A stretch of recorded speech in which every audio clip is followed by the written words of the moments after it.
সালাম আলাইকুম দর্শক, যে যেখান থেকে আমাদের অনুষ্ঠান দেখছেন সবাইকে স্বাগত জানাচ্ছি। আমি আব্দুর রব ভুট্টু। দর্শক, আজ আমরা কথা বলবো বাংলাদেশের রাজনীতি নিয়ে, বর্তমান পরিস্থিতি এবং 2023 সালের নির্বাচন কেমন হবে, রাজনীতিবিদদের কেমন ভাবনা সেই নির্বাচনকে নিয়ে। এই বিষয় নিয়ে আজকে আমাদের অনুষ্ঠান সাজিয়েছি আমরা। আমাদের সাথে আলোচনার জন্য দুজন অতিথিকে আমরা আমন্ত্রণ জানিয়েছি এবং ইতিমধ্যে একজন আমাদের সাথে যুক্ত হয়েছেন, আপনাদের সকলের পরিচিত মুখ। তিনি হচ্ছেন জনাব মাহমুদুর রহমান মান্না, নাগরিক ঐক্যের আহ্বায়ক। জনাব মাহমুদুর রহমান মান্না, আপনাকে স্বাগত জানাচ্ছি আমাদের অনুষ্ঠানে। Thank you. দর্শক দেখেছেন যে সেই জন্য ধন্যবাদ। জি, দর্শক আমাদের সাথে আরো যুক্ত হবেন গণ অধিকার পরিষদের সদস্য সচিব, সাবেক বিপি নুরুল হক নূর। তিনি কিছুক্ষণের মধ্যেই আমাদের সাথে যুক্ত হবেন। আমরা জনাব মাহমুদুর রহমান মান্নাকে দিয়েই অনুষ্ঠান শুরু করছি। দর্শক, আপনারা নিশ্চয়ই জানেন যে জনাব মাহমুদুর রহমান মান্না ছাত্রলীগের একসময় ছাত্র সংগঠনের তুখোর নেতা ছিলেন এবং 1979 সালে ডাকসুর বিপি ছিলেন। তো ছাত্র জীবনে একজন সফল ছাত্র নেতা যাকে বলা হয়, সেই মাহমুদুর রহমান মান্না আজ আমাদের সাথে আছেন।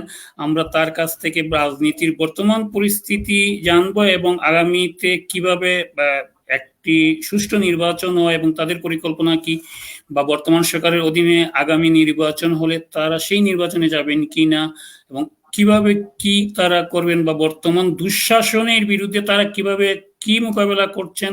আসলে আন্দোলন সংগ্রামের কোনো বিকল্প নেই। সেই বিষয়গুলি নিয়ে আমরা আসলে জনাব মাহমুদুর রহমান মান্নার সাথে আলোচনা করব। জনাব মাহমুদুর রহমান মান্না, আপনার কাছে আসলে প্রথমেই যে জিনিসটা আমরা জানতে চাচ্ছি যে বর্তমান পরিস্থিতিটা কি, কোন দিকে রাজনৈতিক ভাবে দেশটা, রাজনৈতিক পরিস্থিতি যে পরিস্থিতি, সেখানে রাজনীতির কি কোনো উন্নতি আছে, বা আপনাদের আসলে কি পরিকল্পনা? মানে আপনি যদি বর্তমান বলেন তাহলে এই বর্তমানটা একটু লম্বা, মানে বর্তমানটা অতীতের সঙ্গে দীর্ঘ সময়ের জন্য যুক্ত। মানে এরকম বর্তমান মানে বর্তমানে একটা বিতর্ক হয়, বর্তমানের তো কোনো অস্তিত্ব নেই, এই সময় যেটাকে বর্তমান বলছি বলবার সাথে সাথে সেটা অতীত হয়ে গেল, এরকম না। এখন যা বর্তমান সেটা আপনার গত 12 বছর ধরে চলমান একটা অবস্থা, এবং এই অবস্থাটার এমন কোনো পরিবর্তন হয়নি। বাংলাদেশের মতো একটা দেশ যেটা মুক্তিযুদ্ধ করে স্বাধীন হয়েছে, গণতন্ত্রের জন্য লড়াই করেছে, মানুষ এত জীবন দিয়েছে, সেই দেশে কোনো গণতন্ত্র নাই, সেই দেশে কোনো নির্বাচন নেই, নির্বাচন প্রক্রিয়া ধ্বংস হয়ে গেছে। সেই দেশে এখন ক্ষমতাসীনদের একচ্ছত্র দাপট, সমস্ত ক্ষেত্রে তারা দাপিয়ে বেড়ান এবং ইচ্ছা মতো দাপিয়ে বেড়ান। মানে বনে যেরকম সিংহ বাঘ, মানে দুটোকে আমি আমার কাছে বনের রাজা মনে হয়, এবং তারা যখন যেরকম করে তার শিকার ধরতে পারেন, নিজেদের ক্ষুধা নিবারণ করেন বা যেরকম করেই তার জীবনের কথা বলেন। আমাদের শাসকরাও ক্ষমতা রাখবার জন্য যখন যেরকম করে দরকার সেরকম করেই কাজ করছেন। একেবারে সাম্প্রতিক কালে বিষয়টা বলি, ধরেন কত দুঃখজনক, হঠাৎ করে তেল গ্যাসের দাম বাড়িয়ে দেওয়া হলো, তাও কত, মোর দেন 15%। এবং এটার পক্ষে মন্ত্রী সাহেব একজন যুক্তি দিলেন যে না বাড়ালে আমাদের এইসব কিছু ভারতে পাচার হয়ে যাবে। অথচ যেদিন এই ঘোষণা আমরা করলাম সেদিন ভারতে বরঞ্চ তেল গ্যাসের দাম আরো আপনার এবারে তেল এবং এর দাম কমিয়ে দেওয়া হলো। তো এটা করলেন কেন? তারপরে কি হয়েছে, এই বৃদ্ধির প্রেক্ষিতে পরিবহন সেক্টর একটা ধর্মঘট করলো, সেটা ডিক্লেয়ার্ড নয়, আনডিক্লেয়ার্ড। হয়তো দেখেছেন আপনারা সবাই, বিবিসিতেও এটা প্রচার করেছে যে ওই পরিবহন সেক্টরে যিনি মূল নেতা, ক্ষমতাসীন দলের মন্ত্রী ছিলেন, তাকে যখন জিজ্ঞেস করেছে তখন বলছে না, আমরা তো কোনো ধর্মঘট ডাকিনি। তো ওই যে ধর্মঘট হচ্ছে, উনি বললেন মানুষের মধ্যে যে বিক্ষোভ আছে সেটার একটা প্রকাশ হচ্ছে, কিন্তু আমরা কোন ধর্মঘট ডাকিনি।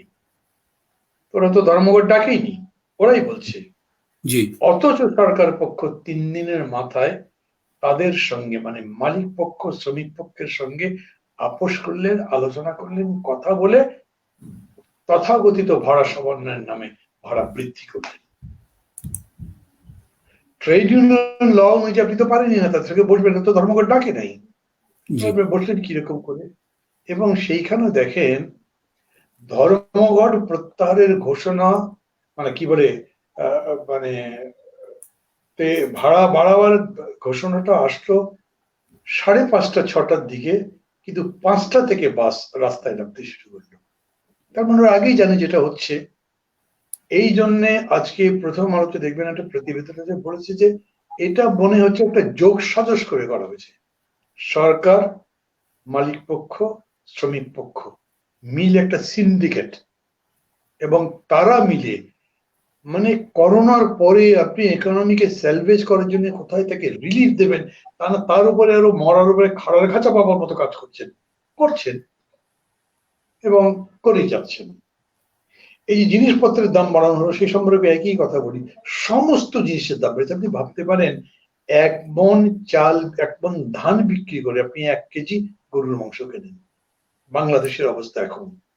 এবং এটার পরে বাংলাদেশের সরকার আবার উন্নয়নের বিরাট ঢোল বাজাচ্ছে যে তার একটা রোল মডেল, এবং সারা পৃথিবী নাকি এই মডেল ফলো করার চেষ্টা করছে। আর একজন মন্ত্রী বলেন যে আকাশ দিয়ে উড়ে যাবার সময় নিচে তাকিয়ে তার কাছে মনে হয় যে উনি লস অ্যাঞ্জেলেস দেখছেন। মানে রসিকতা করবার, নিষ্ঠুরতা দেখাবারও একটা পরিসীমা থাকা উচিত। যেইখানে এই করোনার সময় সর্বশেষ পরিসংখ্যান অনুযায়ী প্রায় 3.5 কোটি মানুষ দরিদ্র হয়ে গেছে।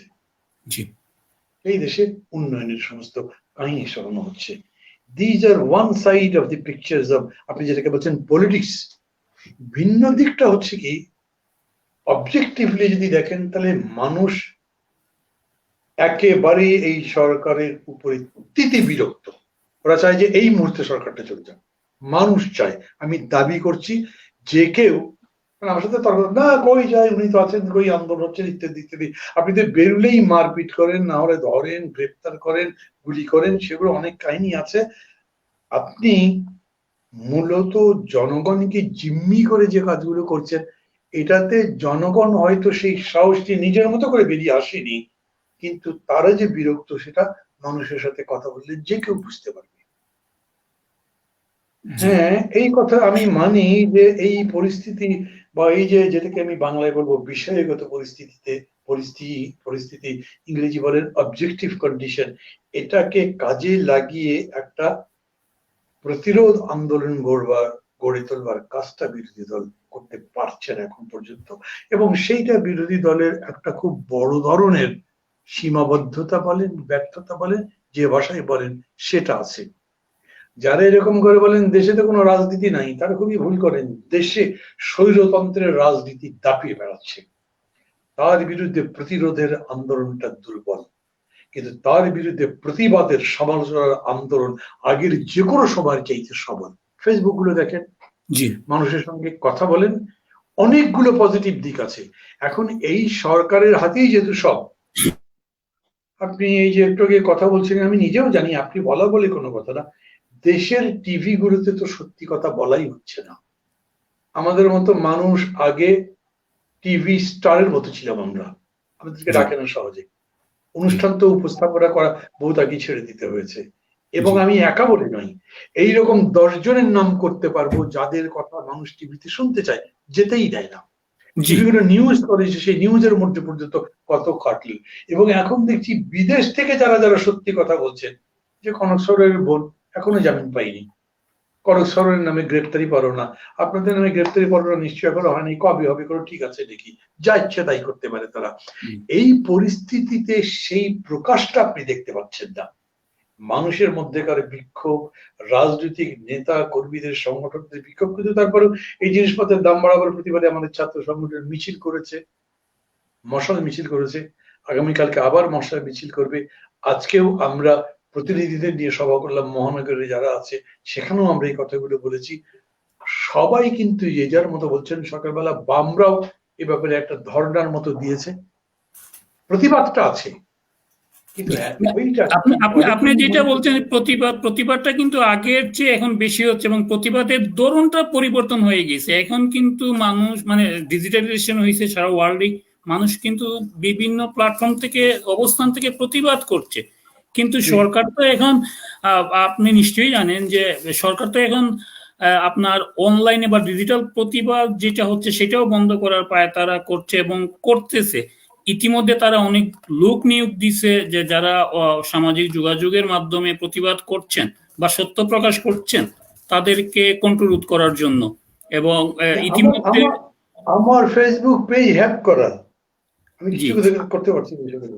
জি আমাদের চ্যানেলেরও অবশ্য দুইটা ইউটিউব চ্যানেলটাকে তারা ডিসেবল করে ফেলছে, তারপরে আমাদের পেজের রেস্ট্রিক্টেড করে রাখছে। সেখানে তারা অভিযোগ দিচ্ছে বাংলাদেশ টেলিভিশনে সত্য হচ্ছে জনগণের, কারণ এটা হচ্ছে রাষ্ট্রীয় চ্যানেল। সেই চ্যানেলের কোনো ভিডিও যদি আপনি ব্যবহার করেন সেটা কপিরাইট আইনে বা নিজস্ব সত্য হিসেবে বিটিভি দাবি করতে পারে না, কিন্তু বিটিভি সেটা করছে। তারা সরকার বিটিভিকে দিয়ে এটা ক্লেম করাচ্ছে বিভিন্ন প্ল্যাটফর্মে, যার ফলে প্রত্যেকেরই আইডি বলেন, ইউটিউব চ্যানেল বলেন, ফেসবুক পেজ বলেন, সেগুলো ডিজেবল হয়ে যাচ্ছে বা রেস্ট্রিক্টেড করে যাচ্ছে। সরকার এইগুলিকে এখন হাতিয়ার হিসেবে ব্যবহার করছে। এটা তো রীতিমতো অন্যায় এবং অবিচার। যে বটেই বটেই। আমি এইটুকুই না হলে যে কিশোর মারা গেল, মানে টর্চার করে, একটা লেখার জন্য টর্চার করে সাংবাদিক মেরে ফেলেছে এই দেশ। কিন্তু অথচ আপনার দেখেন পূর্বেকার সময়ে আপনারা যখন আন্দোলন সংগ্রাম করছেন বা আপনি 90 দশকেও যদি আপনি ধরেন, 90 পরবর্তী সময়েও তো দেখা গেছে যে রাষ্ট্রপ্রধানদের ছবি ব্যঙ্গ করে কার্টুন ছাপা হতো, প্রথম আলোতে বিশেষ করে সেটা তো নিয়মিতই হতো। তখন তো কোনো বাধা বিপত্তি ছিল না, কাউকে গ্রেপ্তার করা হয়নি বা মেরে ফেলা হয়নি। কিন্তু এখন সেটা হচ্ছে। আমি আপনার দৃষ্টি আকর্ষণ করছি একটা বিষয়ে। আজকে পরিকল্পনা মন্ত্রী বলছেন গতকালকে আমরা নাকি প্রতিদিনই রাত পোহালেই নাকি আমরা বড়লোক হয়ে যাচ্ছি, এবং সেটা কিভাবে উনি বলছেন আমাদের আয় হচ্ছে আমরা নিজেদের অজান্তেই আমরা বড়লোক হয়ে যাচ্ছি। সেটার ব্যাখ্যা আসলে আমরা খুঁজে পাইনি। আমরা জানার চেষ্টা করছিলাম অনেকের কাছে, আপনাদের মতো যারা আছেন তাদের কাছে। তারা বলছেন যে রাতে বুট ছিল, বুট দিয়েই উনি মন্ত্রী হয়েছেন, পরে নিজের ভাগ্য পরিবর্তন করে ওনারা বড়লোক হয়ে গেছেন। এর বাইরে আসলে কোনো বক্তব্য পাওয়া যায়নি। দর্শক, আমাদের সাথে যুক্ত হয়েছেন গণ অধিকার পরিষদের সদস্য সচিব সাবেক ডাকসুর বিপি জনাব নুরুল হক নূর। নূর, আপনাকে স্বাগত জানাচ্ছি আমাদের অনুষ্ঠানে। জি, আপনাকে ধন্যবাদ এবং মান্না ভাই সহ যারা দেখছেন তাদেরকেও সালাম এবং শুভেচ্ছা।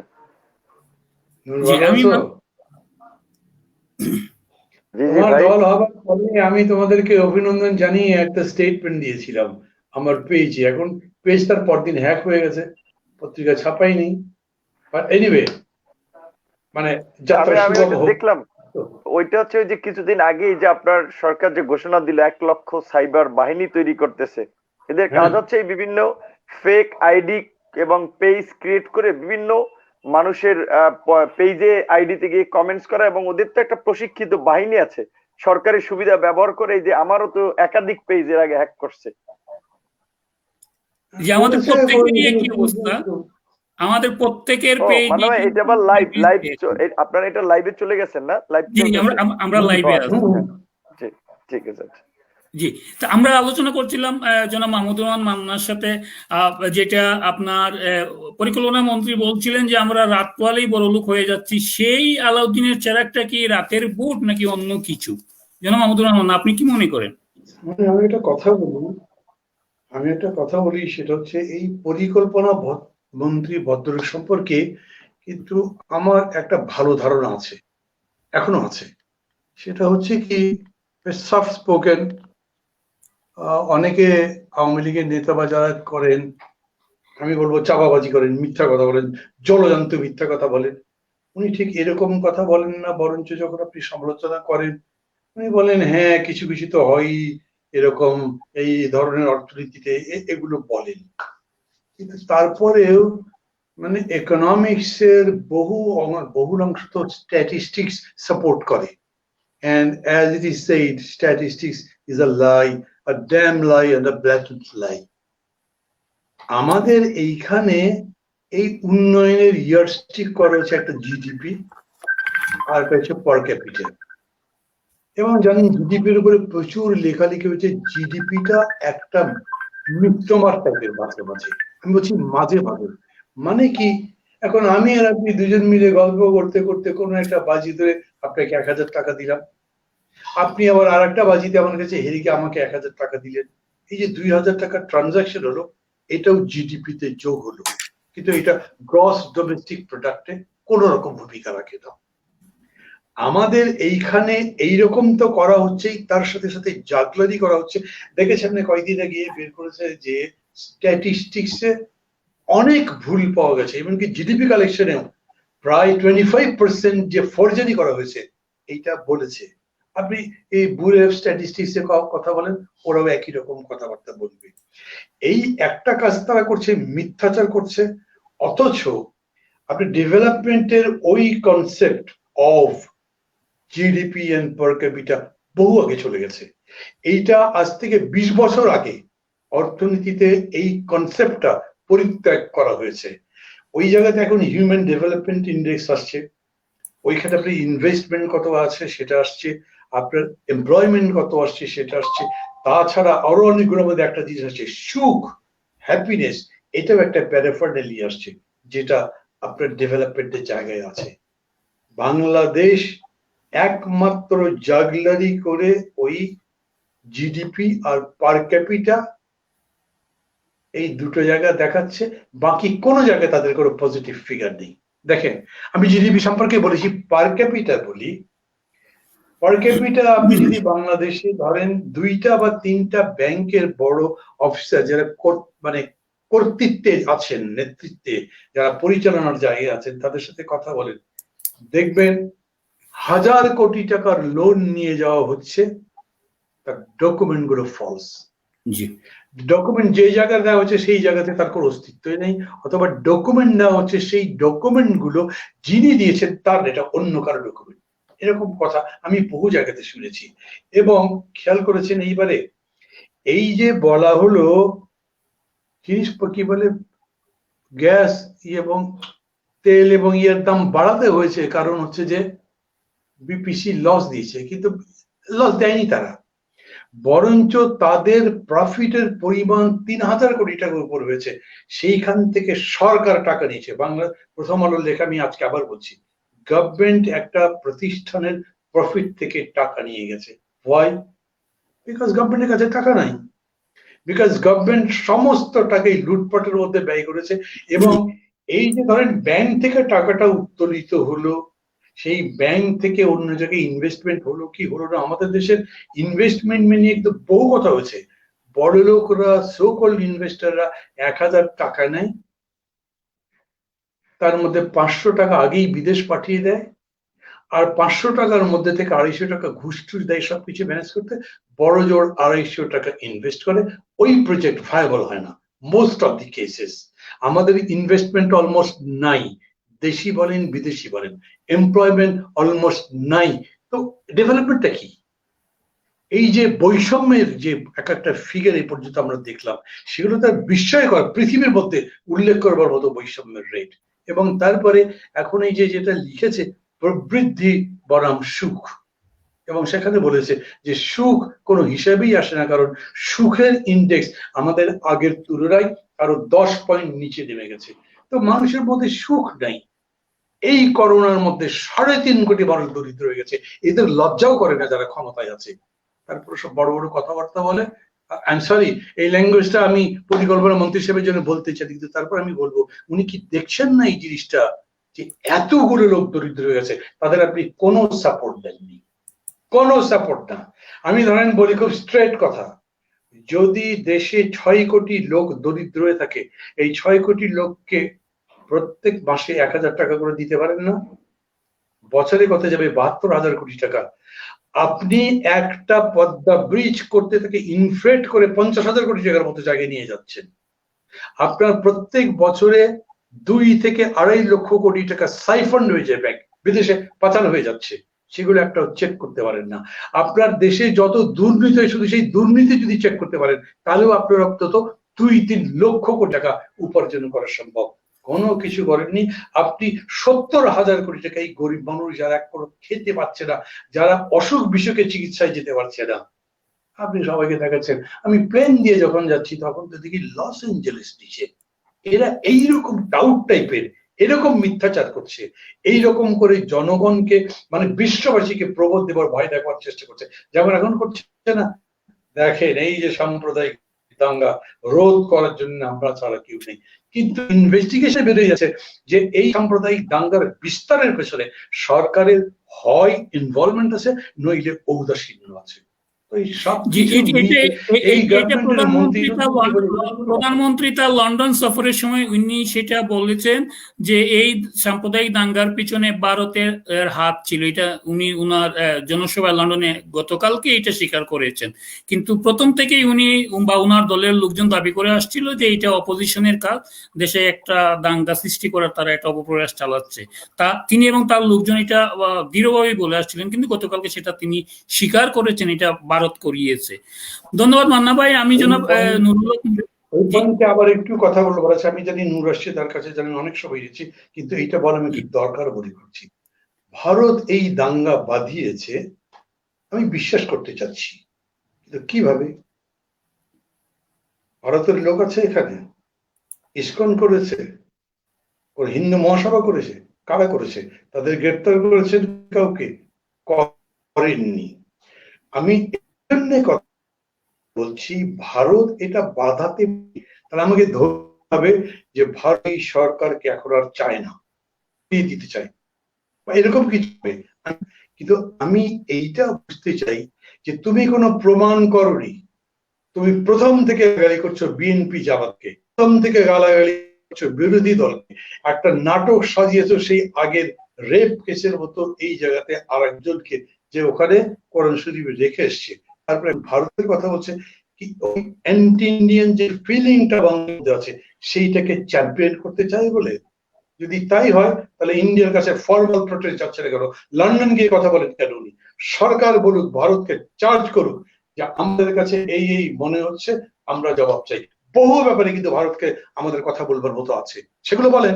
সেটা না বলে এই যে আবারও পপুলিজম করবার ধান্দা উনি করছেন, আমি মনে করি এটা আরো ক্ষতি করে দিই। এদিক দিয়ে বলবেন আপনাদের সাথে আমাদের আত্মার সম্পর্ক, আবার এদিক দিয়ে দূরে আমেরিকা গিয়ে লন্ডনে গিয়ে বলবেন যে না ওরা আমাদের এই ঘটনার মধ্যে এই কাজটা করে ফেলেছে। হয়তো কালকে দেখবেন যে এই নিউজটা এখানকার কোনো টিভিতে তো বলেছে বলে আমি এখনো জানি না, আমি শুনিনি, হয়তো বাংলাদেশের কোনো মিডিয়াতে সেটা প্রচার হয়নি। সেটা ইংল্যান্ডের কিছু পত্রিকা মানে তারা এটা প্রকাশ করছে, তাও বাংলাদেশি মেইন স্ট্রিমে তো আর উনি যান না। এখানকার যে স্থানীয় পত্রিকাগুলো প্রকাশ হয় তারা সেটা সামাজিক যোগাযোগের মাধ্যমে ওনার বক্তব্যটা ভাইরাল হয়েছে। এটা কিন্তু প্রায় প্রতিষ্ঠিত যে এই কমিউনাল ঘটনায় যতটুকুই হয়েছে, কমিউনাল তো না, আওয়ামীপন্থী কমিউনাল আর কি, ওটা আওয়ামী লীগের বহু লোক বিভিন্ন জায়গাতে ধরা পড়েছে, কুমিল্লাতে বলেন, হাজীগঞ্জে বলেন, রংপুরে বলেন, তারা ধরা পড়েছে। এখন তারা এতগুলো দিন পরে এসে আবার আর একটা কাহিনী তৈরি করবার চেষ্টা করছে। Thank you. জি, আপনি সঙ্গে থাকুন, আমরা পরবর্তীতে আপনার কাছে আবার আসছি অন্য বিষয় নিয়ে। জনাব নুরুল হক নূর, আপনাকে স্বাগত, প্লাস আপনাকে অভিনন্দন জানাচ্ছি আপনার রাজনৈতিক দলের জন্য লন্ডন বাংলা চ্যানেলের পক্ষ থেকে। আপনার কাছে আমরা জানতে চাচ্ছি, আপনাদের দলের আত্মপ্রকাশ হয়েছে এবং নতুন প্রজন্ম, বিশেষ করে আপনি নিশ্চয়ই জানেন নতুন প্রজন্ম আপনার বক্তব্য এবং আপনার দলের বক্তব্য, তাদের আশা পূরণে আপনি কতটা সফল হতে পারবেন এবং আপনাদের অবস্থান কি হবে? আপনারা কি সেই অনেকেই বলে আসছে যে আপনার দল নাকি আগামী নির্বাচনে জাতীয় পার্টির মতো একটা বিরোধী দলের অবস্থানে থাকার জন্য সরকারের একটা পরিকল্পনার অংশ। সব মিলিয়ে আমরা আসলে জানতে চাচ্ছি এবং জনগণ জানতে চাচ্ছে আপনার অবস্থান কি এবং সরকার বিরোধী আন্দোলনে আপনার অবস্থান কি থাকবে। পাশাপাশি মান্না ভাই সহ অন্যান্য বড় বড় রাজনৈতিক দলের সাথে আপনাদের সম্পর্কটা কেমন হবে, যদি বিস্তারিত বলেন জনাব নূর। আপনাকে ধন্যবাদ। আবারও মান্না ভাই সহ যারা আমাদের দর্শকরা দেখছেন, পরবর্তীতে দেখবেন, তাদের প্রতিও শুভেচ্ছা এবং ভালোবাসা রইল। আপনার প্রথম যে প্রশ্নটি করেছেন সেখান থেকে আমি একটু বলি যে প্রথম হচ্ছে যে এটা ঠিক যে বাংলাদেশের কিছু কিছু গণমাধ্যম বিশেষ করে আমাদের বিভিন্ন বক্তব্য বা আমাদের কার্যক্রমকেও একটু নেতিবাচক ভাবে তুলে ধরার চেষ্টা করে। এটা সরকারের দেয়া তাদেরকে একটা অ্যাসাইনমেন্ট, যেটা আমরা শুরুতে মান্না ভাই আর আমি ইনফর্মাল কথায় বলতেছিলাম যে মান্না ভাইয়ের পেজ, একটা ফেসবুক পেজ নিয়ে চিন্তা করেন যে সরকার কত পরিকল্পনা করে যে তার পেজটা হ্যাক করেছে আর আমার পেজটা একাধিক করেছে। তো এই পেজ হ্যাক করা বলেন, মানুষের মুখ বন্ধ করা, কাউকে অস্ত্র মাথায় ঠেকিয়ে, কাউকে টাকা পয়সা দিয়ে, কাউকে নানাবিধ সুবিধা দিয়ে। তো আজকে আপনি যেটা বলছেন, আমি আপনার কথার সত্যতার সোর্স আমার কাছে নাই, যে প্রধানমন্ত্রী বলেছে যে ভারত বাংলাদেশের এই সাম্প্রদায়িক সহিংসতা ঘটিয়েছে বা এর সাথে জড়িত। যদি থাকে আমি তাহলে আপনাকে আপনি এই একটু ভিডিওটা পাঠিয়ে দিব, আমি আপনাকে ঠিক ভিডিওটা আছে, পাঠিয়ে হ্যাঁ দিব। হ্যাঁ, আচ্ছা ওকে, না সেটা আমি বলছি, মান্না ভাই আর আমাকে একটু দিয়ে, কারণ বাংলাদেশের মিডিয়া তো এই বিষয়ে কোনো বক্তব্য বা নিউজ করে নাই। এইটা দ্বারা আমি এই জিনিসটা আপনাকে মানে মেসেজ দিতে চেয়েছি, প্রধানমন্ত্রী যদি বলেও থাকেন লন্ডনে বলছেন, কিন্তু বাংলাদেশের মিডিয়া এটা প্রকাশ করে নাই, কারণ এখানকার গণমাধ্যম থেকে শুরু করে প্রশাসন সমস্ত জায়গায় ভারতীয় এজেন্ট রয়েছে।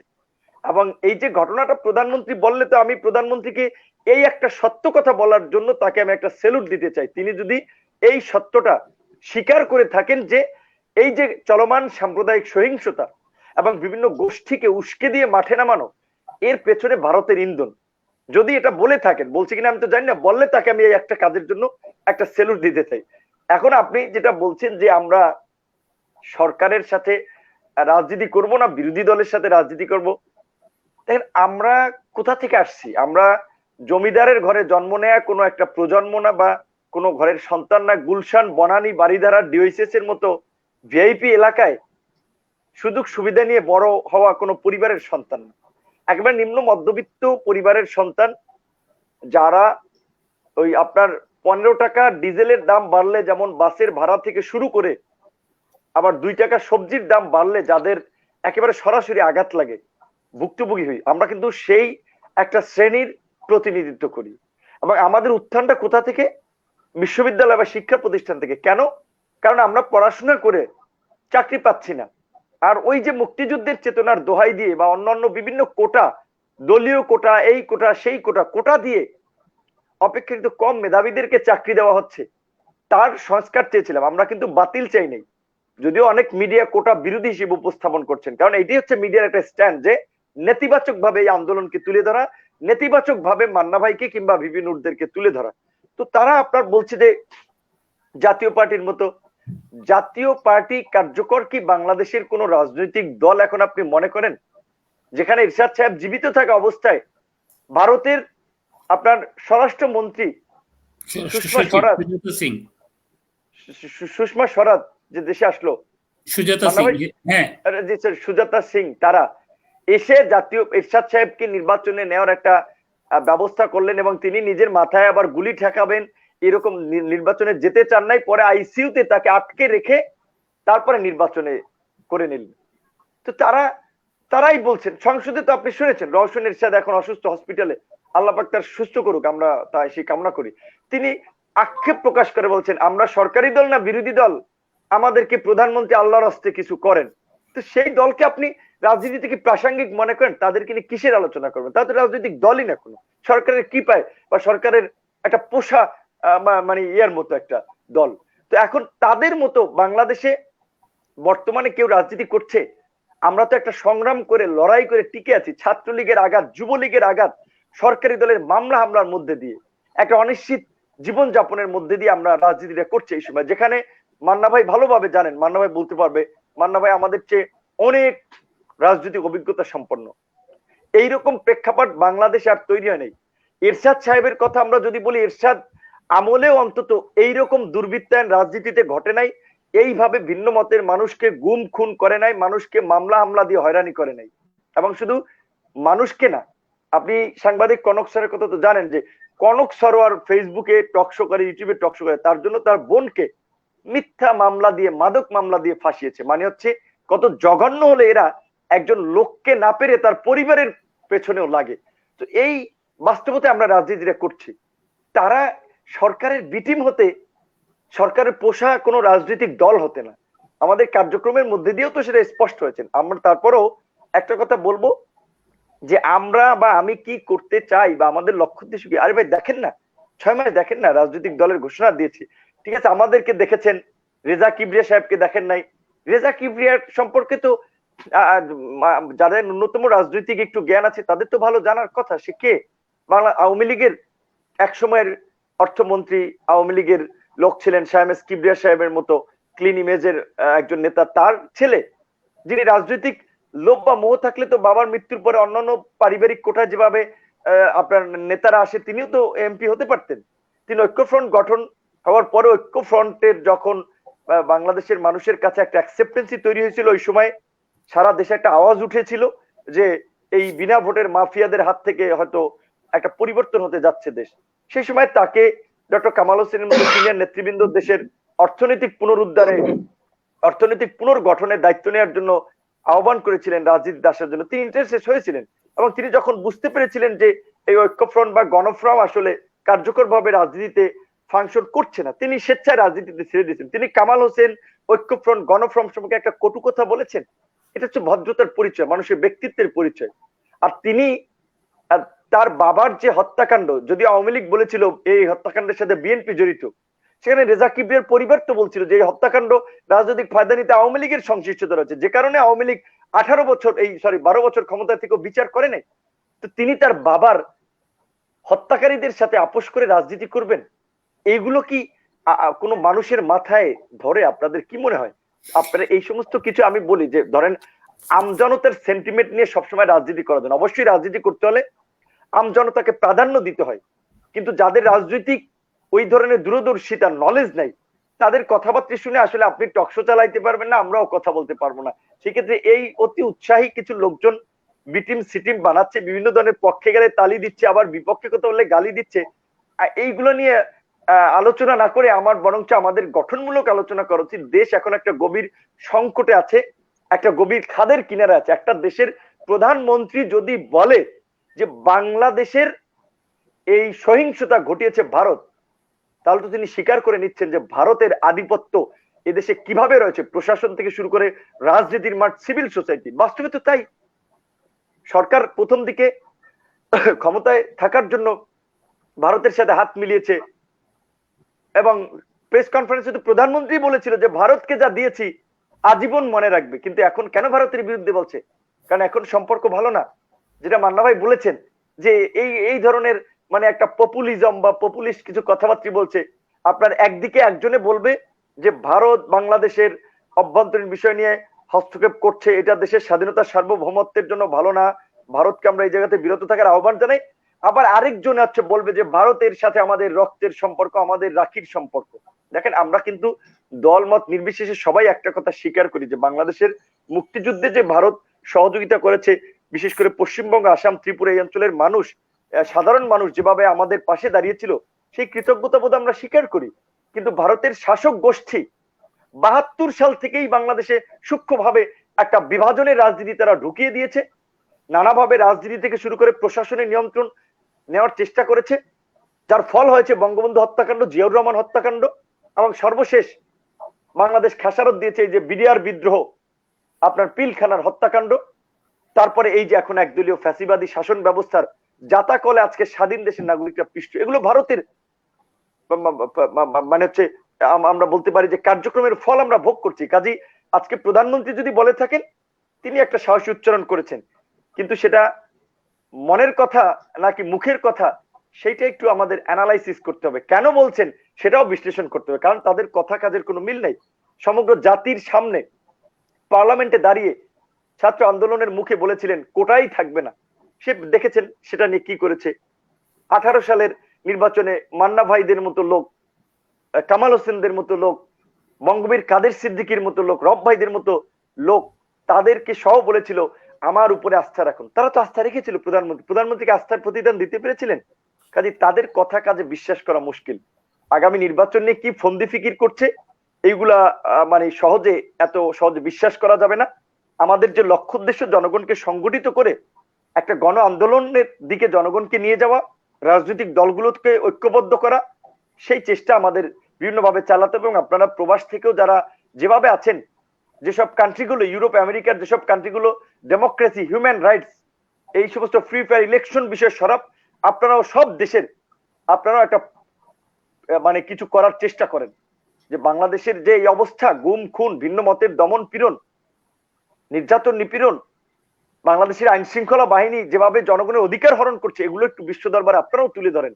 কারণ এখন মুক্তিযুদ্ধের মতো একটা প্রেক্ষাপট, এই আন্দোলন যদি মান্না ভাইকে একা বলেন সরকার পতনের আন্দোলন মান্না ভাই ডাক দেবে, মান্না ভাই দল একাই করে ফেলবে, বিপিনুর একা করে ফেলবে, বিএনপি একা করে ফেলবে, সেই জায়গায় নাই। এই দৈত্য দানবরা বিচার বিভাগ থেকে শুরু করে গণমাধ্যম, প্রশাসন, সামরিক বাহিনীর মতো জায়গাতেও আজকে এরা দলীয়করণ করার মধ্যে দিয়ে স্বকীয়তাগুলো নষ্ট করে ফেলেছে। কাজী জনগণের একটা স্বতঃস্ফূর্ত এবং একটা সর্বদলীয় আন্দোলনের চেহারা তৈরি না হলে এই অবস্থা থেকে আপনি এই জাতি মুক্তি পাবে না। জি জি, ধন্যবাদ জনাব নুরুল হক নূর। আমরা অনুষ্ঠানের শেষ পর্যায়ে চলে আসছি। দুজনের কাছে আমি যে জিনিসটা জানতে চাচ্ছি, আমি না, এখানে দর্শক জানতে চাচ্ছেন অনেকেই, আজকে আপনারা দুজন থাকবেন, দুজনই ছাত্র নেতা, ডাকসুর সাবেক বিপি দুজনই। অনেকেই ব্যক্তিগতভাবে আমাদের কাছে ইনবক্স করে প্রশ্ন রেখেছেন যে আগামী নির্বাচনে আপনারা কি করবেন, কারণ সরকার যদি একদলীয়ভাবে বা 2018 সালের মধ্যে বা আরো ভয়ঙ্কর ভাবে যদি কোনো পরিকল্পনা করে নির্বাচনের ব্যবস্থা করে, তাইলে আপনারা কি করবেন? কারণ বিএনপির নেতারা বলছেন, ইতিমধ্যে গত পরশুদিন মেজর হাফিজউদ্দিন আহমেদ আমাদের অনুষ্ঠানে এসেছিলেন, তিনি বলছেন যে কোনোভাবেই 2018 সালের মতো কোনো নির্বাচন 2023 সালে হবে না বা হতে দেওয়া হবে না। তো সেই বিষয়টা নিয়ে আপনাদের পরিকল্পনা কি? যদি সরকার এভাবে আগাইতে থাকে, আপনারা কি সেটা প্রতিরোধ করতে পারবেন, নাকি গুলির ভয়ে আপনারাও পিছিয়ে চলে যাবেন? দুজনের কাছে আমার এই প্রশ্নটা। জনাব মাহমুদুর রহমান মান্নার কাছে আমি প্রথমেই জানতে চাইবো।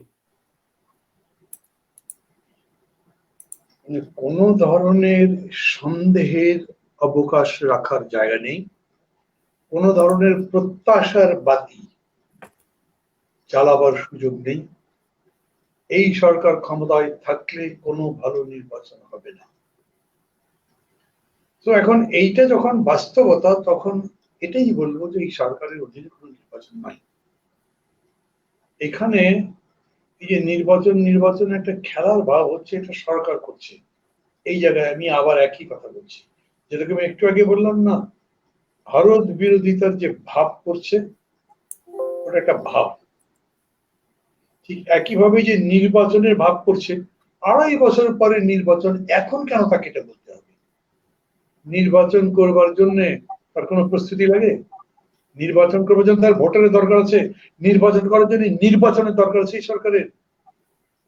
প্রস্তুতি নাও, তোমরা নিজের এলাকায় যাও, নিজের এলাকায় যাবে, অন্তত 50টা জায়গা দেখাতে পারবো অতীত নির্বাচনে যারা ধরেন পার্সেন্টেজ অফ ভোটে লোয়েস্ট আওয়ামী লীগের মধ্যেই, তাকে নমিনেশন দিয়েছে। যে লোকটা হাইয়েস্ট, সে আওয়ামী লীগের টিকিট চেয়েছে, তাকে দেয়নি। ওখানে একটা বিরাট বাণিজ্য চলছে এবং এই নিয়ে মারামারি কাটাকাটি হচ্ছে। কিছু যায় আসে না গভর্নমেন্ট, কারণ ওরা একজনকে তো জিতে দেবে। এখন এই মডেলটা এইরকম করে কি করা যাবে? বিশেষ করে ধরেন বাইডেন অ্যাডমিনিস্ট্রেশন আসার আগে তাদের দলের পক্ষ থেকে নির্বাচনী ম্যানিফেস্টোতে যে কথা বলেছিল যে 3টা বিষয়ের উপর তারা গুরুত্ব দিচ্ছে আন্তর্জাতিক রাজনীতির প্রেক্ষাপটে, তার মধ্যে একটা হচ্ছে গ্রহণযোগ্য নির্বাচন। এইটা আমি মনে করছি, কোনো ইনফরমেশন নাই, আমাকে সরকার পক্ষ কেউ বলে নাই, তাদের সাথে এগুলো আমার কথা হয়ও না। তারা মনে করছে যে এইটা কোনো কিছু সাজিয়ে যাতে একটা তাদেরকে বুঝ দেওয়া যায়, এইটা চিন্তা করতে পারে। আমি মনে করি সেই বুঝ দেওয়ার কোনো সুযোগই নাই, কারণ যেটা নিয়ে বেশি চিন্তার ব্যাপার হতো সেটা হচ্ছে যে মূল দল বিএনপি, তারা যদি আওয়ামী লীগের এই ট্র্যাপে পা দেয়। কিন্তু এ পর্যন্ত তাদের আচরণ উচ্চারণ থেকে মনে হচ্ছে তারা খুব রিজিড আছেন, এই সরকারের অধীনে নির্বাচন নয় বলছেন তারা। আমি মনে করি যে কোন দল বিরোধী যারা আছে তারা কেউ এই কথা বলবে না যে এই সরকারের অধীনে নির্বাচন হতে পারে। অতএব লড়াইটা সেটাই হবে, এই ভিত্তিতে ঐক্যবদ্ধ লড়াইটা করতে হবে। ঐক্যবদ্ধ লড়াই মানে ধরেন একটা মোর্চা, আমি প্রথম থেকেই বলছি এটা হবে না। হবে না এই কারণে, ধরেন বাম আছে, তাদের সঙ্গে জামাত এবং ইসলামপন্থীরা এক মঞ্চে আসবেন? No way. আচ্ছা, আমাকে যদি জিজ্ঞেস করেন আপনি আসবেন, ওরাই যখন যাবে না তখন আমাকে জিজ্ঞেস করার মানে কি আছে? জামাত সম্পর্কে আমরা আগেও কথা বলেছি, এখন এখানে বেশি কথা বলতে চাই না, তার কারণ অনেক বেশি অত্যাচার ক্ষমতাসীনরা করছে। আমি বরঞ্চ বলি, আমরা এরশাদ সাহেবের বিরুদ্ধে যে আন্দোলন করেছিলাম, 7 দল 8 দল 5 দল জামাত আলাদা যুগপৎ করেছি, এখনো যুগপৎ হতে পারে। সেখানে বিএনপি কি করতে চায় তারা কথা যেটা বলছে সেটা শুনছি, আপনারাও শুনছেন, বৃহত্তর ঐক্য করবে, রিগ্রুপিং করবে, নতুন করে ঐক্য করবে।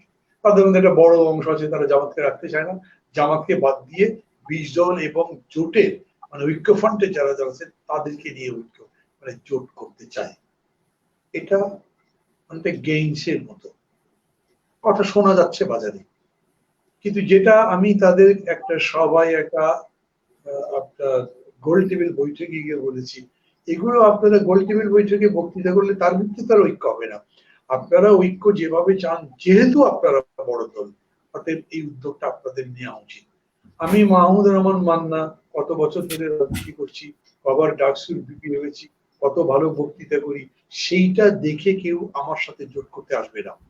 জোট করবার সময় তার হিসেব হবে আমি যে জোটটা করছি সেই জোটটা কি ইফেক্টিভ, সেখানে আমার অ্যাপ্রোচের চাইতে বিএনপির অ্যাপ্রোচটা বেশি কাজ দেবে, অতএব বিএনপির যেতে হবে। যেটা আমি অনেস্টলি বলছি, এখন পর্যন্ত বিএনপি আলাদা করে দলগতভাবে ব্যক্তিগতভাবে কারোর সাথে ঐক্যবদ্ধ আন্দোলনের ফরম্যাট নিয়ে কথা বলেছেন তা আমি জানি না, আমার সাথে তো বলেনি, নেই তা আমি বলতাম।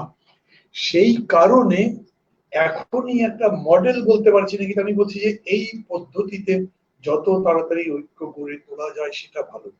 বিএনপি অধিকাংশ সময় যে যুক্তিটা দেয় আন্দোলন করব কিরকম করে, কিছু তো করতেই দেয় না আমাদেরকে। আমরা তো সেই আপনি একা পারছেন না, তো তো সবাই মিলে যান। আপনি একটা সমাবেশ করলেন, সমাবেশ করবার পরে বাড়ি ফিরে যাচ্ছেন, মিছিলের কর্মসূচি ছিল না কিন্তু পুলিশ ধরে পিটালো। আপনি সবাই মিলেও একটা সভা করেন, নিজের দলও করেন, তাহলে তো কোনো অসুবিধা না। অথবা আপনি একটা কমন ইস্যুতে, যেমন এই যে বাস ভাড়া বাড়লো, যেরকম করে আপনার তেলের দাম বাড়িয়েছে, যেরকম করে সমস্ত জিনিসের দাম বেশি, তার বিরুদ্ধে যুগপৎ একটা দিন পালন করে যেতে পারে না? কিন্তু এইরকম উদ্যোগ নেওয়া হয়নি। আন্দোলন কি এরকম নাকি হঠাৎ করে একদিন অ্যাটেনশন বলবেন আর আন্দোলন একদম অ্যাটেনশন হয়ে গেল? আন্দোলনটা তো একটা চলমান প্রবাহ, যা চলতে চলতে গ্যাদার্স মস, এবং সেটা আরো শক্তিশালী হয় এবং বৃহত্তর আন্দোলনের দিকে যায়, যেটা শেষ পর্যন্ত গণ অভ্যুত্থানে রূপান্তরিত হতে পারে। আমাদের টার্গেটটা তো তাই, আমরা সেরকম কিছু করতে চাই। এবং আমি আবার বলছি অবজেক্টিভলি, মানুষ যত বেশি বিক্ষুব্ধ, এই রকম বিক্ষোভ আমি আমার অতীত রাজনীতিতে মানুষের মধ্যে দেখি। মানুষ রীতিমতো একটা সরকারকে এখন ঘৃণা করে, তারা চায় পারলে এখন এই সরকারকে বিদায় করাবো। তার জন্য আপনি সেরকম করে নিজেদের মধ্যে কথা বলবেন, বলে আন্দোলনটাকে সামনে নেওয়ার চেষ্টা করবেন, গড়ে তোলবার চেষ্টা করবেন, মাঠে গড়াবেন, সেরকম করবার জন্য সবাই মিলে উদ্যোগ নেওয়া উচিত।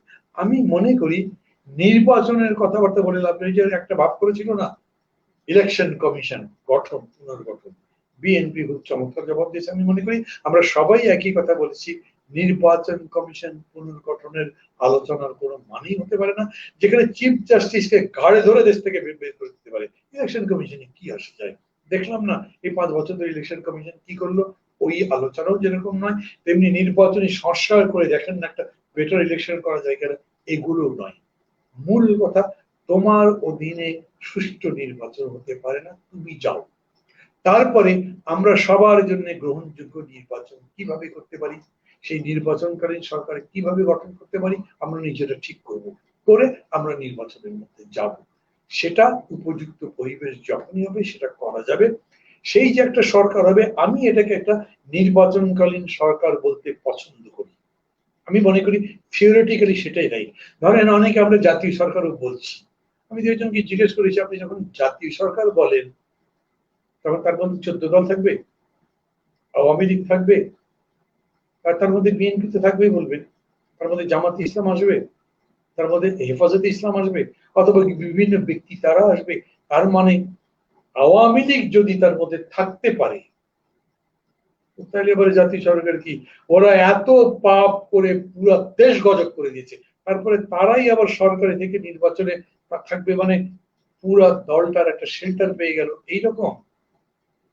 এটাও আলোচনা করা দরকার, কিন্তু সবার আগে একমত হতে হবে এই সরকারকে বিদায় করবার পরে আমরা বাকিরা আন্দোলনকারী শক্তি, পরিবর্তনকারী শক্তিরা মিলে কিভাবে নির্বাচন করা যায়, কতদূর অ্যাকোমোডেট করা যায়, আমি শব্দটা আবার বলি, কতদূর সবাইকে অ্যাকোমোডেট করা যায়, সেই অ্যাটিটিউড নিয়েই আমরা একটা নির্বাচনকালীন সরকার করবো, তাকে যে নামে ডাকেন সেটা আমি খুব বিতর্ক করবো না। কেউ যদি জাতীয় সরকার বলতেই চান বলবেন, কিন্তু মূল কথা তারা নির্বাচনটা করবেন উপযুক্ত পরিবেশ তৈরি করে, এবং আমাদের দেশের এখনকার সংকট কাটিয়ে উঠবার এইটাই একমাত্র উপায়। তা না হলে যত দিন যেতে থাকবে, আমি আপনাকে বললাম না একটু আগে যে এরা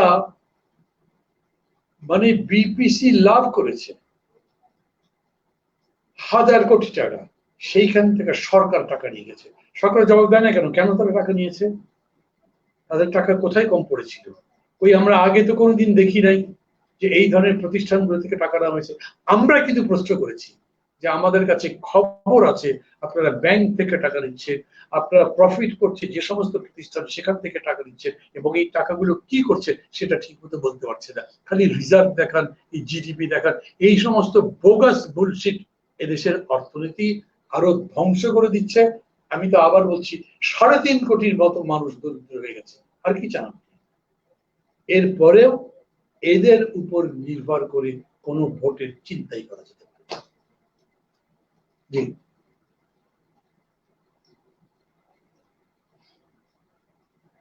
বুট্টু ভাই, আপনারই মিউট করা মনে হয়। ধন্যবাদ ভাই। সব রাজনৈতিক দলেরই একই দাবি, এই সরকারের অধীনে কোনো নির্বাচনে তারা যাবে না। এবং নুরুল হক নূর, যিনি বিপি নূর নামে পরিচিত সর্বত্র, তিনি বলছেন যে এই সরকারের অধীনে নির্বাচনের প্রশ্নই না, প্রয়োজনে জাতিসংঘের অধীনে তারা নির্বাচনের ব্যবস্থা করবেন বা এই দাবি তুলবেন। এই দাবিতেই তারা অটল থাকবেন এবং সব রাজনৈতিক দলের সাথে তারা ঐক্যবদ্ধ হয়ে আন্দোলন করতে চান। অনেক দর্শকই এখানে প্রশ্ন রাখছেন, বিশেষ করে মাহমুদুর রহমান মান্না ভাইয়ের কাছে, যদি নুরুল হক নূর জোট গঠনের ডাক দেন, সেই জোটে আপনারা যাবেন কিনা? যদিও মান্না ভাই ইতিমধ্যে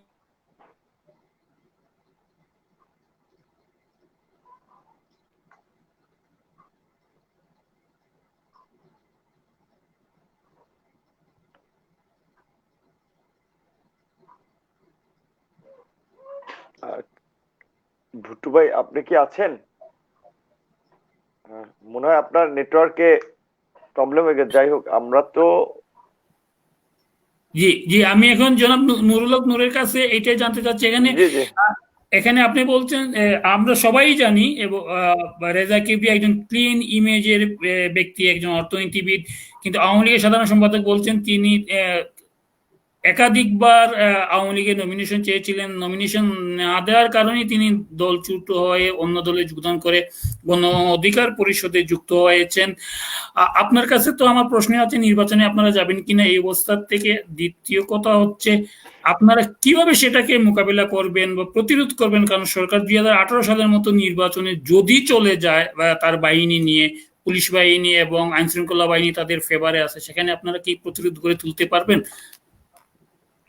আপনি প্রথম প্রশ্নটা, ওবায়দুল কাদের সাহেব এরকম কথা বলে নাই বোধ হয়, আর বলছে কিনা আমি জানি না, যে রেজা কিবরিয়া আওয়ামী লীগ থেকে মনোনয়ন চাইছে, পায় নাই, তাই অন্য নির্বাচনে মনোনয়ন চাইছিল, ওনারা মনোনয়ন দেন নাই। না, এইটা আমার কাছে কি আছে আমি আপনাকে দিব। আচ্ছা ঠিক আছে, বলতে পারে, বাট আমরা এখন ধরেন কি, কথা তো এক একজন এক এক রকম বলতে পারে, কিন্তু রেজা ভাই, রেজা কিবরিয়ার মতো লোক, গ্রহণযোগ্য লোক, বাংলাদেশের যে কোনো রাজনৈতিক দলেই মানে মনোনয়ন না, তিনি যোগ দিতে চাইলেও সম্মানের সাথেই তার একটা জায়গা তৈরি হবে। হ্যাঁ, যেখানে আপনার ওই মোমেন সাহেবের মতো, মানে যারা চাকরি বাকরি করে আসছে, আমলাই ছিল বলতে গেলে এক প্রকারের, তাদেরকে পররাষ্ট্রমন্ত্রীর জায়গায় বসিয়ে দিতে পারে। তারপরে মান্নান সাহেবের মতো লোককে আমলা থেকে পরিকল্পনা মন্ত্রী বানাতে পারে, আলমগীর সাহেবকে আপনার স্বরাষ্ট্রমন্ত্রী বানাতে পারে। সে রেজা কিবরিয়াদের মতো আন্তর্জাতিকভাবে গ্রহণযোগ্য ব্যক্তি, প্রায় অর্ধ শতাধিক দেশে কাজ করেছে। আওয়ামী লীগ সে রাজনীতি করতে চাইলে তার সেই সুযোগটা নিত, কিন্তু আমার জানা মতে সে সেটা আওয়ামী লীগের রাজনীতিতে ইনভলভ হতে চায় নাই। তো যাই হোক, সেই বিষয়টা বিশেষ করে ধরেন মান্না ভাইয়ের সাথেই তো ওবায়দুল কাদের নির্বাচন করেছেন না মান্না ভাই ডাকসুতে? দুইবার ওবায়দুল কাদের তো নির্বাচন করেছেন, মান্না ভাইয়ের সাথে তো একবারও জয়লাভ করতে পারেন নাই। তো ছাত্র নেতা হিসেবে তো মান্না ভাইয়ের আমরা ওই সময় শুনেছি, চেহারা টেরা মান্না ভাইয়ের ভালো ছিল, উঁচা লম্বা, বক্তব্য দিতে গেলে অনেক মানুষ দেখতেও দাঁড়াই যেত। তারপরে চট্টগ্রাম থেকেও, আবার ওখান থেকেও একটা ছাত্র নেতা হিসেবে, ভালো বক্তা হিসেবে সুখ্যাতি ছিল। তো তার সাথে তো ওবায়দুল কাদের পারেন নাই, ছাত্র জীবনে ফেল মারছেন, কিন্তু তারপরে যাই হোক আওয়ামী লীগের মতো বড় দলের সেক্রেটারি তো আবার হয়েছেন। কাজে আপনি অতীতে পারেন নাই, অতীতে আপনার একটা দুর্বলতা ছিল তাই বলে ভবিষ্যতে থাকবে, ভবিষ্যতে পারবেন না এটা বলা যায় না, কে আমি কখন আমি কোন আমি এখানে জায়গায়। নূর ভাই ঠিক একটা আছে, বিষয়, নূর ভাই আমি একটা বিষয় এখানে ছোট্ট করে যুক্ত করতে যাচ্ছি। আসলে আমরা ওবায়দুল কাদেরকে নিয়ে কথা বলে আমাদের সম্পর্ক নষ্ট মানে সময় নষ্ট করতে চাই না, এই জন্য যে ঠিক তারই আছে। যেমন ছোট ভাই বলছে যে ওবায়দুল কাদের সারাক্ষণ মিথ্যা কথা বলেন, তার কথা আসলে নেই। তো আমরা আসলে এটা নিয়ে আমাদের মূল্যবান সময় নষ্ট করতে যাচ্ছি না, না আমরা মূল ঠিক আছে, বিষয়। যেটা হচ্ছে, হ্যাঁ এখানে আরেকটা যেটা কথা বলছেন লাস্টে, নির্বাচন নিয়ে এখানে আমাদের বিশেষ করে মান্না ভাইয়ের সাথে জুনায়েদ সাকি, এরকম আরো অনেকে যারা আছেন রাজনীতির মাঠে আছেন, যারা এই মুহূর্তে গণতন্ত্রের জন্য, মানুষের ভোটাধিকার প্রতিষ্ঠায়, সামাজিক ন্যায় বিচারের জন্য কথা বলেন, তাদের সাথে কিন্তু আমাদের একটা বলতে গেলে নৈতিক জায়গা থেকে কিন্তু সম্পর্ক। আমরা কেউ আত্মীয় স্বজনও না, আবার বয়সেরও ডিস্টেন্স অনেক, রাজনৈতিক গ্রাউন্ডও ভিন্ন। দেশের স্বার্থে, মানুষের স্বার্থে আমাদের একটা নৈতিক জায়গা থেকে একটা সম্পর্ক তৈরি হয়েছে। কাজেই সেই সম্পর্কের মধ্যে দিয়ে আমরা যদি আগামীতে মানুষের জন্য ভালো কিছু করতে পারি, আমাদের কারোই আপনার একত্রে একটা আন্দোলন করতে, যুগপৎভাবে আন্দোলন করতে প্রবলেম নাই। কিন্তু মান্না ভাই যেটা বলছে যে ঠিক, বাংলাদেশের রাজনৈতিক বাস্তবতায় যতই বলেন আপনার আলোচনার টেবিলে বসলে অনেক ধরনের বিষয় নিয়ে মতানৈক্য তৈরি হয়, সেই ক্ষেত্রে সেটা মান্না ভাই বলেছেন কোন সময় এক ব্যানারের তলে কেউ আসে নাই, যুগপৎ ভাবে 90 এর ক্ষেত্রে আপনার 5 দল 7 দল এরকম হয়েছে।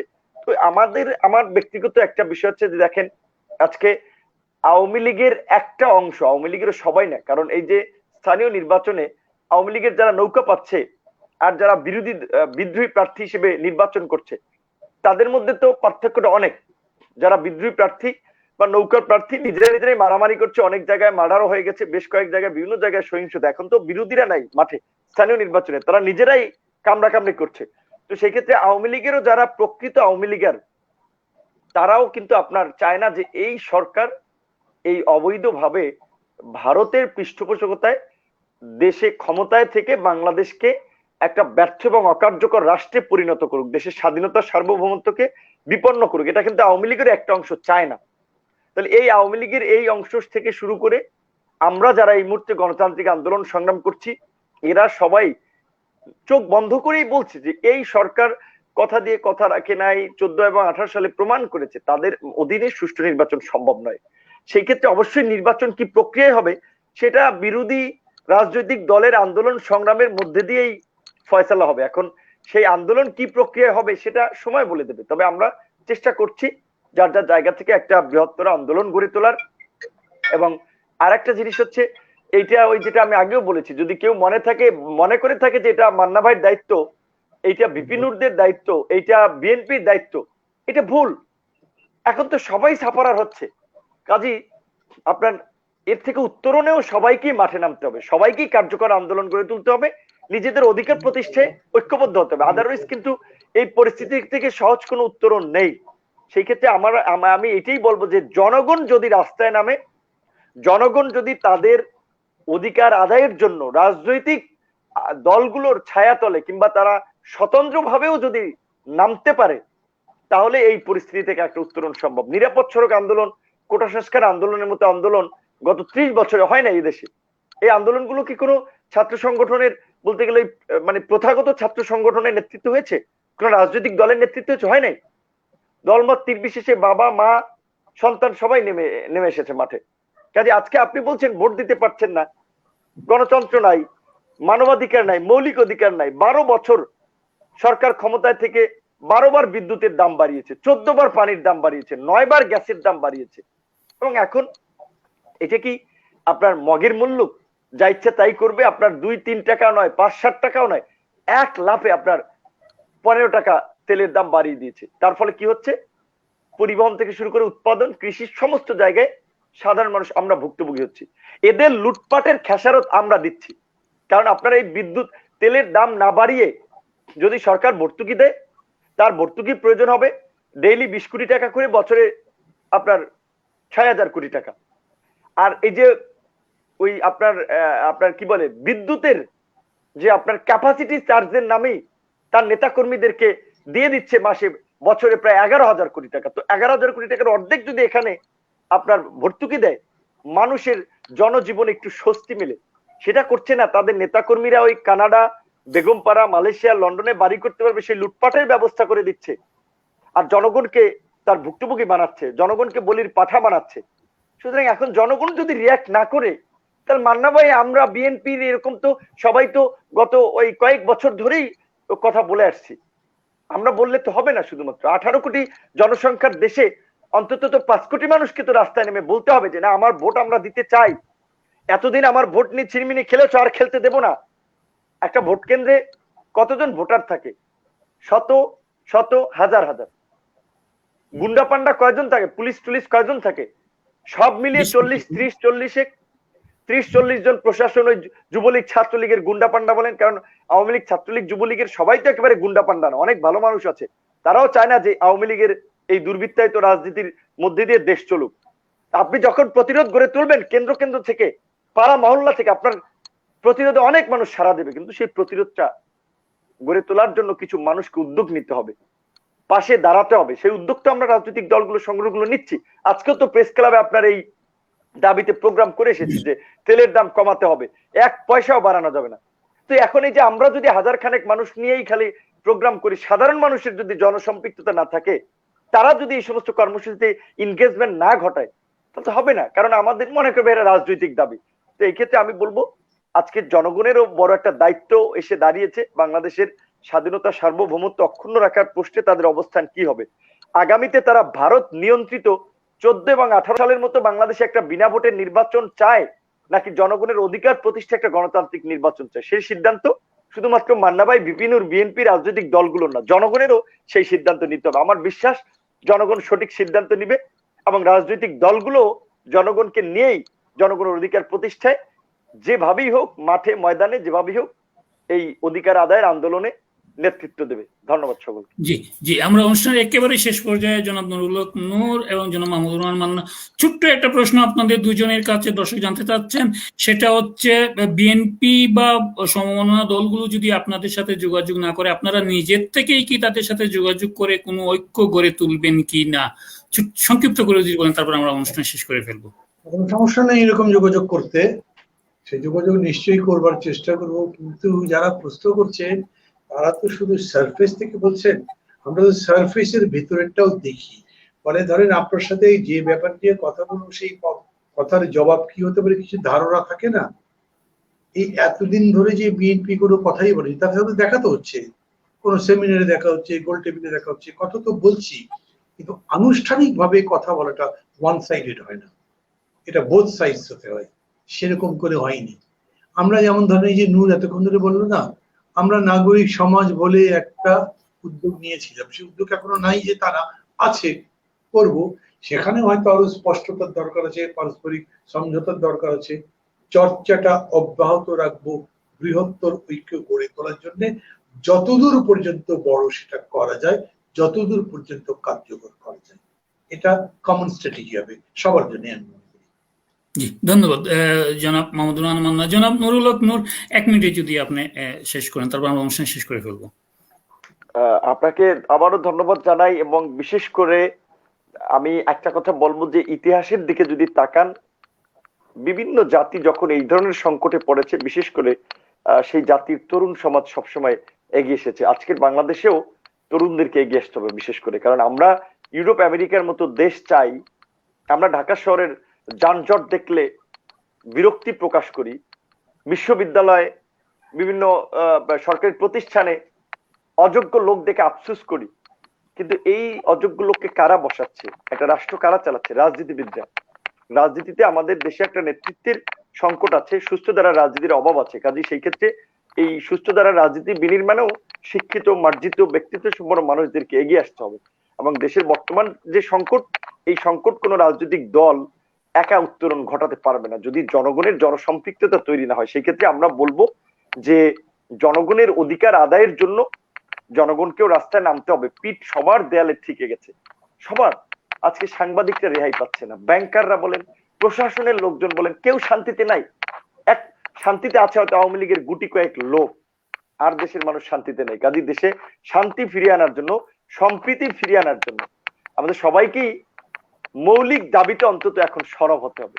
অনেক টকশো, আলোচনা, সমালোচনা হয়েছে, কিন্তু এখন অ্যাকশন, মাঠে কাজে নামতে হবে। তো আশা করি যে এই যে আগামী নির্বাচনকে কেন্দ্র করে সেই চিন্তা ভাবনাকে সামনে রেখে জনগণ সেই সব ইস্যুতে সরব হবে। এবং একটা কথা আমরা বলবো যে দেখেন, মান্না ভাই যদি একটা প্রোগ্রামের ডাক দেয়, তার দল নাও করতে পারে একজন, কিন্তু তার দাবিটা যদি যৌক্তিক হয়, যে কেউ যেতে পারি, আমরা কিংবা সিপিবি বলেন, গণসংহতি বলেন, বিএনপি বলেন, কারণ আমাদের দেখতে হবে তো, মানুষের দেখা উচিত যে এই দাবিটা সঠিক কিনা, এটা যৌক্তিক কিনা। সেটা যদি বিচার বিশ্লেষণ করি, তাহলে কিন্তু অনেক সমস্যা আমরা সহজেই সমাধান করতে পারি। কারণ আমাদের সমস্যা সমাধানে তো আমাদের কথা বলতে হবে। আমাদের একটা প্রবলেম হচ্ছে যে আমাদের দেশের মানুষ রাজনৈতিকভাবে খুব অসচেতন আসলে, যে কারণে আজকে এই রকম একটা বিনা ভোটের সরকার, একটা দৈত্য দানবীয় সরকারও 12 বছর জনগণের উপর নির্যাতন নিপীড়ন চালাচ্ছে। তো সবকিছু তো একটা এন্ডিং আছে, তো এরাও এন্ডিং এ চলে আসছে। আশা করি যে সামনে পরিবর্তন হবে এবং সেই পরিবর্তন জনগণের সংগ্রামের মধ্যে দিয়েই হবে। ধন্যবাদ সবাই। বুট্টু ভাই, নেটওয়ার্ক, ভদ্রলোকের পেজেও রিপোর্ট করে রিচ অনেক কমিয়ে দিয়েছে, আমি দেখছি। কারণ আমরা নর্মালি প্রোগ্রাম করলে যত ভিউ হয়, এই প্রোগ্রাম কারণ পেজে রিপোর্ট করে ইয়ে করে, আবার নেটওয়ার্কও দেখা যাচ্ছে সমস্যা, আমরা কথা বলতেছি আবার উনি বেজে রয়েছে। মানে ভাই, আপনি কিছু বলে শেষ করে দেন, ওই ভদ্রলোক তো শেষ হয়ে গেছে, তো উনি শেষ করে দেবেন, এখন আমারও বলার কি আছে, ওনার তো এখন কথা বলতে হবে। আমরা দুজন বললাম না, তারপর উনি বলুক, কিন্তু উনি কই? আমরা আছি, উনি লাইনেও নাই এখন, এই যে লাইভ চলতেছে কিন্তু আমরা আছি, সে নাই, উপস্থাপক নাই। এই লাইন ওনাদের লাইন না, এটা ওই তাদের লিঙ্কে সবাই দেখতে পারবে না তো, তাইলে উনি যদি না থাকেন কথা বলার কোনো মানে নেই।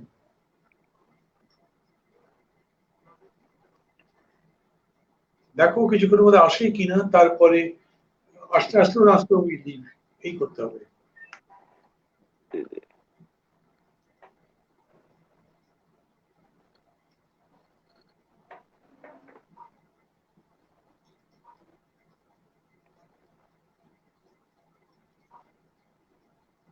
তাহলে আমরা লিভ নেই মান্না ভাই, উনি পরে ইয়ে করবেন, যেহেতু আমাদের কথা বলা শেষ।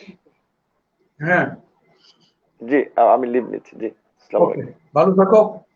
জি, দেখা হবে নিশ্চয়ই। জি। জি, আমাদের অনুষ্ঠান আমরা এখানে শেষ করছি। যান্ত্রিক ত্রুটির কারণে আমরা নুরুল হক নূরের পুরা বক্তব্য শুনতে পাইনি। জনাব মামুনুল হক মান্না, আপনাকে অশেষ ধন্যবাদ। আজকে আমাদের অনুষ্ঠানটা সম্প্রচারে অনেক বিঘ্ন ঘটছে, সেটা আপনি শুরুতেই বলছিলেন, এখন আমিও সেটা বলছি যে আমাদের পেজের সাথে আসলে সরকারের বিশেষ বাহিনী, এমনকি ডিজিএফআই আমাদের পেজটি নিয়ন্ত্রণ করে থাকে, চেষ্টা করে, এবং হ্যাকাররা আছে আমাদের ফেসবুক, তারা ইতিমধ্যে রেড লিস্টে অন্তর্ভুক্ত করেছে এবং সেখানে রেস্ট্রিক্টেড। আমরা যখন অনলাইনে যাই, অনেকেই আমাদের পেজটিকে ডিসেবল বা বাজে কমেন্ট করে হ্যাক করার চেষ্টা করেন এবং হ্যাকারদের নিয়ন্ত্রণে বারবারই আমাদের পেজটি চলে যাচ্ছে। আপনাদের দুজনকে অশেষ ধন্যবাদ আমাদের সাথে যুক্ত হওয়ার জন্য এবং সময় দেওয়ার জন্য। বিশেষ করে যেমন মাহমুদুর রহমান মান্না, আপনাকে অশেষ ধন্যবাদ। আবারও আপনার সাথে দেখা হবে ইনশাল্লাহ। Thank you. আপনাকে দুটো কথা বলার আছে আমার। জি প্লিজ। একটা হচ্ছে, আপনি যেটা বললেন প্রাইম মিনিস্টার গতকালকে ওখানে যে বলেছেন ভারত এটা করিয়েছে, এটা কোনো ভিডিও ক্লিপ দিতে পারবেন আমাকে? জি, আমি আপনাকে সেইগুলি আপনাকে এবং নূরকে উনার লন্ডন সফরের সেই বক্তৃতার ভিডিওটি আমি আপনাদেরকে দিব, এবং ইতিমধ্যে সেটা আমি কয়েকজন মিডিয়া ব্যক্তিত্বকে দিয়েছি। ওনারা কি করছে না করছে আমি জানি না, তারপরেও আমি সেটা আপনাকে এবং নূরকে অবশ্যই দিব। আর দ্বিতীয় কথা হচ্ছে যে আপনাদের এটা ভিডিও মানে ইউটিউবে দেন না এই প্রোগ্রাম? জি, আমাদের এখনো লাইভ চলছে, আমাদের লাইভ এখনো চলছে ইউটিউবে এবং ফেসবুক প্ল্যাটফর্মে আমাদের লাইভ চলছে। আমরা এখানে শেষ করে দিচ্ছি, আপনাকে ধন্যবাদ জানিয়ে। আপনি দর্শকদের উদ্দেশ্যে যদি কোনো কিছু বলতে চান তাহলে বলতে পারেন, কারণ শেষের 1 মিনিট কিন্তু আমরা কথা বলতে পারিনি আমাদের নেটওয়ার্ক সমস্যার কারণে। যদি আপনার কিছু বলার থাকে বলুন। খুবই সুন্দরভাবে শেষ হয়েছে, নূর তার কথা পুরোটা বলতে পেরেছে, আমি আমার পুরো কথাই বলতে পেরেছি। এটা নিয়ে আমি নতুন কোনো কথা বলবো না। তবে এখনো যে দর্শকরা আছেন তাদের সবাইকে আমি সালাম জানাই, বিশেষ করে দেশের বাইরে যারা আছেন তাদের জন্য বলি, আমাদের দেশটা আসলে অনেক বড় একটা সংকটে আছে, আপনাদের সবার সহযোগিতা দরকার। যে যেরকম করে পারেন বুদ্ধি পরামর্শ ইত্যাদিতে আমাদের সহযোগিতা করবেন। এই গণতান্ত্রিক আন্দোলন এগিয়ে নেওয়ার দায়িত্ব আমরা যারা দেশে আছি তাদের যেমন, যারা বাইরে আছেন প্রবাসী তাদেরও তেমন। একসাথে মিলে গণতন্ত্রের এই লড়াইয়ে আমরা জয়যুক্ত হব, এই প্রত্যাশায় কথা বলে শেষ করছি।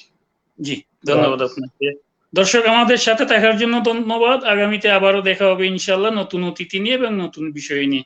আজ এ পর্যন্তই, আল্লাহ হাফেজ।